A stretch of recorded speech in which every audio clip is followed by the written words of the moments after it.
this is Random Rob. Welcome back to the new show. Just wanted to give you all a little coronavirus update. I'm doing fine so far. I've been self-quarantining, as is my nature, but I do think this area of Virginia is going to start feeling it in a couple of more weeks. I noticed the number of counties reporting cases pretty much doubled last week. Page County, where I live, has yet to have a reported case, but all of the surrounding counties now, except for, I think, Rappahannock County, cases are now turning up. And I worry about it because although this area of Virginia is not densely populated, it is a traffic hub for vacationers, people leaving DC for the weekend, people traveling from nearby counties to work in big towns like Harrisonburg, or heading north to work in DC. Several local restaurants I noticed are not seating people right now. They're only doing to-go orders. The county jail is under lockdown. And other than that, I guess we're just gonna have to see what happens. I hope all of you watching at home are taking care of your health and avoiding large gatherings of people. Because at this point, I don't think the lethality of coronavirus is really the problem. It's the extreme infectivity.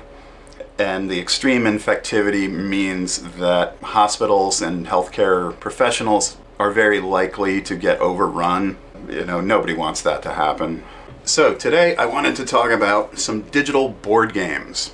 I love digital board games, mainly because in the case where it's a chore, because there's so many pieces and things to do before you can even start playing, it's nice to have all that taken care of. I also love rolling dice in a video game. I don't know why. There's something kind of anachronistic and historical feeling about it. I always get a kick out of that. Having that variety of agency in a game where you're flipping cards and rolling dice in a way makes a digital board game feel like you are playing it with another person, even if you're not. Blood Bowl 2. Blood Bowl was originally a Games Workshop title designed by Jervis Johnson in 1986.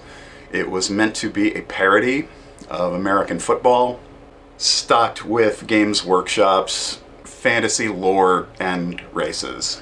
Now, this game was developed by Cyanide Studios, which is a French studio. And this is a funny story. Cyanide made a game called Chaos League in 2004 for PC. And Chaos League was not a Blood Bowl game, but it heavily ripped off the Blood Bowl board game. And so Cyanide was sued by Games Workshop. And the settlement, ironically, involved Cyanide Studios going to work for Games Workshop. Maybe because they had done a decent job of translating Games Workshop's game mechanics into digital form.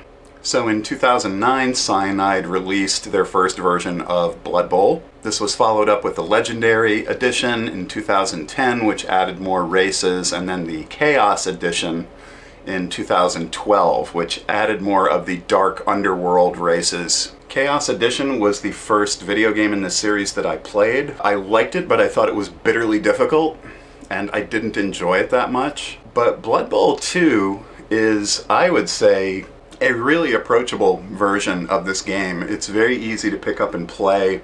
It's got lots of nice bells and whistles and animations. The in-game commentary is amusing. Definitely a challenge on normal difficulty. I play it on easy so that I can enjoy it more. Each match takes about half an hour to 40 minutes. I included a playthrough on my gaming videos, and although the bonus races in the game come at a premium in the form of DLC, like a lot of Games Workshop titles, if you wait for a sale, you can pick most of them up on the cheap. Definitely my favorite football game that I have in my library right now, and this is from someone who barely understands football. It was never a game I was good at as a child, but I love a good football video game where all the technicalities are on the computer and I can just focus on blocking and tackling and getting the ball down the field.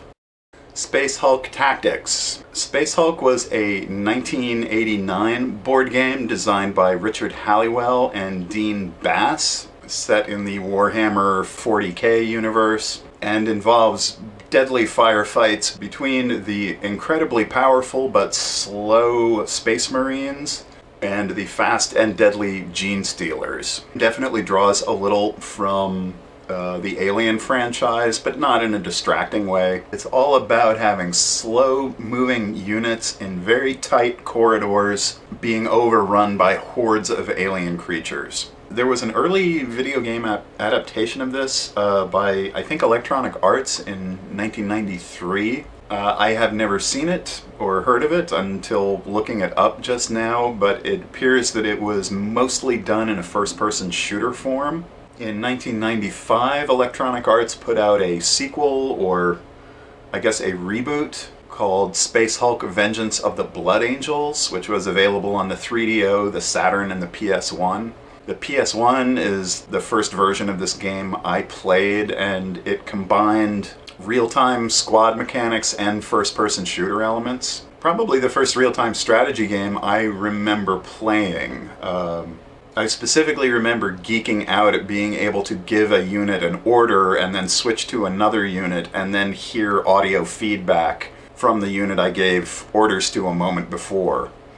Especially if there were Gene Stealers in the area, you know, the Marines would say things like, "I can smell them!" in those heavy British accents.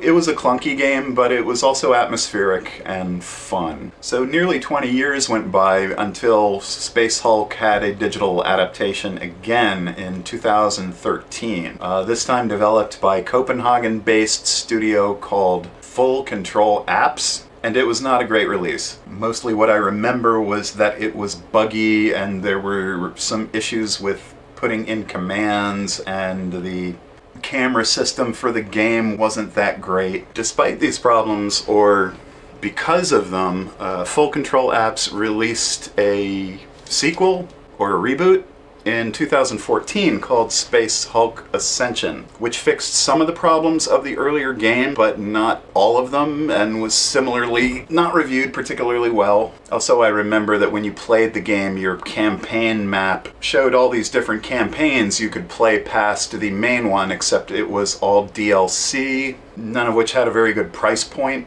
And it was one of those games where the game page on Steam, I believe, still has, you know, under the news tab that there was a update coming to fix all the problems that people had complained about, but the update never came.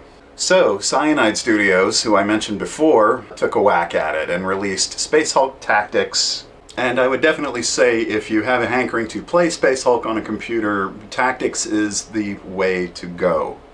I've played through maybe a quarter of the main campaign so far, but aside from a little bit of wonkiness with control issues where the cursor always wants to move to the next ranked character, not the closest one, that annoys me a little. But other than that, I feel the core gameplay of the board game is pretty well represented here. Space Hulk is all about minimalism and restrictions.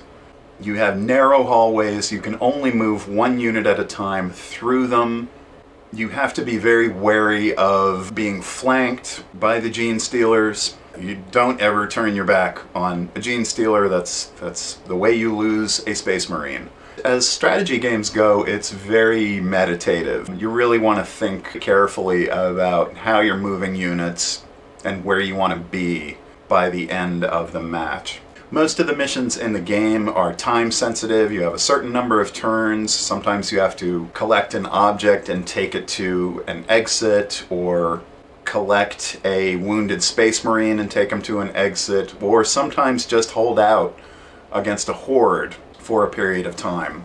And the first-person camera really helps to give you that sense of scary atmosphere and claustrophobia that I remember being entranced by when I played Vengeance of the Blood Angels on the PS1. It's a real nail-biter of a strategy game, and for PC strategy enthusiasts who like a challenge, I definitely recommend it.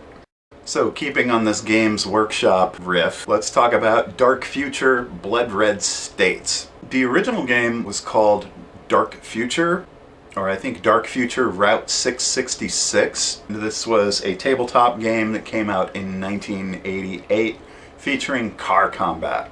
and I think was originally meant to be a more approachable kind of tabletop car combat game than, say, Steve Jackson's Car Wars, which had come out in the early 80s. Now, Dark Future had originally been planned to be a base for a whole role-playing game, but just ended up being a car combat game. However, if you look up info about it on Wikipedia, there was a series of novels that was going to go with this game that described this sort of post-apocalyptic America of the late 1990s. And I don't want to spoil it for you, but look it up sometimes. Some of the details were really brilliant and amusing. Among other things, I think like Elvis Presley is still supposed to be alive and is a bounty hunter on the highways, and Oliver North is the president of the United States. Anyway, the digital version of this game just came out, I think, this last year, and it was done by Auroch Digital. And Auroch in the past had remade another Games Workshop title called Chainsaw Warrior, which is a pretty simple card and dice game about taking a heavily armed single character out of a zombie-infected Manhattan and trying to stop a demonic entity that's going to destroy the world. Chainsaw Warrior is not the best game, but for board game enthusiasts or people just interested in game design, it's worth looking at. In Dark Future Blood Red States, you take a single car out and fight against rival gangs, or try to destroy a convoy of vehicles, or try to break through roadblocks and barricades. The game plays in real time. The car movement is done on rails, but you can pause the game to input commands, like turn left or right. Although you don't actually turn at any point in this game, you're choosing which lane to be in. You can boost. Your vehicle starts with a front-mounted weapon, and you can also have a turret-mounted weapon on the roof, which can rotate and lock onto other targets. And like most car combat games, there's a plethora of upgrades and other bounty hunters who you can add to your convoy. This game has a lot of down reviews because people seem to be approaching it not like it's a digital version of a dice-based board game, but instead a car combat game. This game is not Twisted Metal. It is a real-time tactics game with a pause button to input commands. But it's fun, it's fast, it looks good, and it's entertaining. And the in-game physics for crashes are suitably a little unrealistic. And it's fine. And I liked the visual style of this game a lot as well. So that's it for this time. What are some of your favorite digital board games? Let me know in the comments below. And if you liked what you heard today, press the like button and subscribe, and consider becoming a patron of the new show. Alright, this is Random Rob for the new show. Till next time. Bye-bye.